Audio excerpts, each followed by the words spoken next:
galabta waxaan isugu nimiday meesha xal dhibku ka dhacay oo ay soo weerareen nimankii dhaqan qabayaasha ahay oo shabaab dhibaato badan ay ku gaartay haddana ay laga haayo laba nin oo dhaawac ah hubkoodii iyo ayagiiba la haayo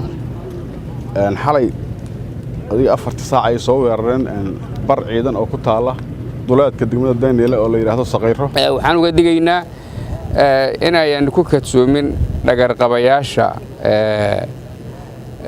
argagixisada ah ku soo duulay dalkeena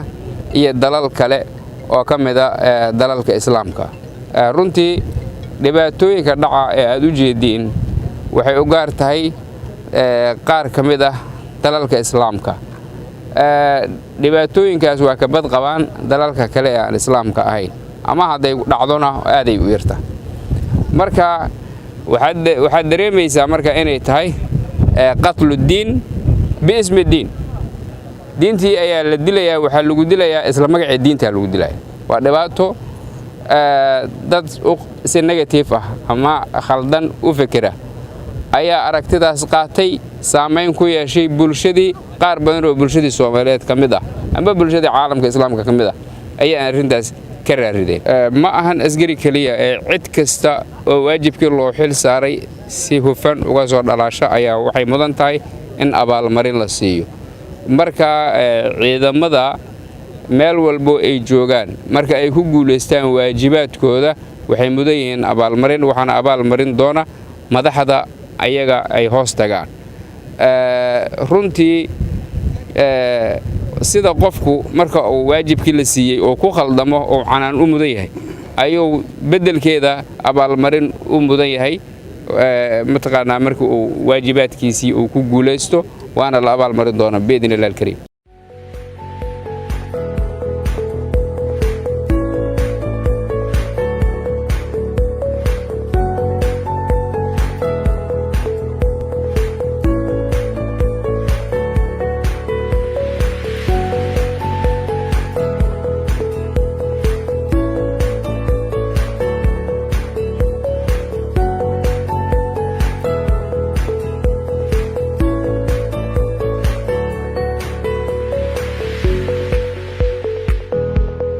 markii ilaa galabta aan wadnay meelihii xal wax ka dhacaan ilaa deegaanadan oo dhan lugta ayaan soo wada marinay haddana waxaan ku soo gabagabeynay soonihii ay ka soo gudbi jireen oo Oogooy iyo Basra wax dhib oo ka jira ma jiraan sida hadda aad u jeedaan waxaan joognaa deegaano Basra ka tirsan oo runtii dad walba oo laga yaabo inay maqal ku maqleen laakiin halkan in la iman karo ay tahay wax qariib ah marka waxaan u nimid inaan ugu kurgalno horta goobaha ay ka yimaadaan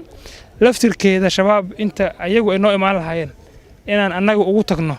goobaha laga sheego iyo meelaha ay ka soo galaan waa xilli maqrib ah oo gudoomiyaashii degmooyinka gudoomiye ku-xigeenadii gudoomiyihii gobolka oo cidi ka maqnayn waxaan runtii shacabka halkan jooga iyo dadka halkan joogana ay ka muuqata runtii inay si caadi ah noloshoodii u wataan waa dhici kartaa marmar inay ku soo dhex dhuuntaan xillada habeenkii saqda dhexa sida xalayba ay sameeyeen mar walbana jab bay kala kulmaan ciidanka qaranka iyo qaybihiisa kala duwan runtii jabi halaaga ka raacay nolosha ayaa lagu soo qabqabtay qaar kalena meesha lagu laayay oo meedadkoodii aan dul tagnay marka mar walbaba waxaan ku badinaynaa socodka haddii Rabbi idmo si ayaan mar dambe niyadda hadda gashay ayaan u gelin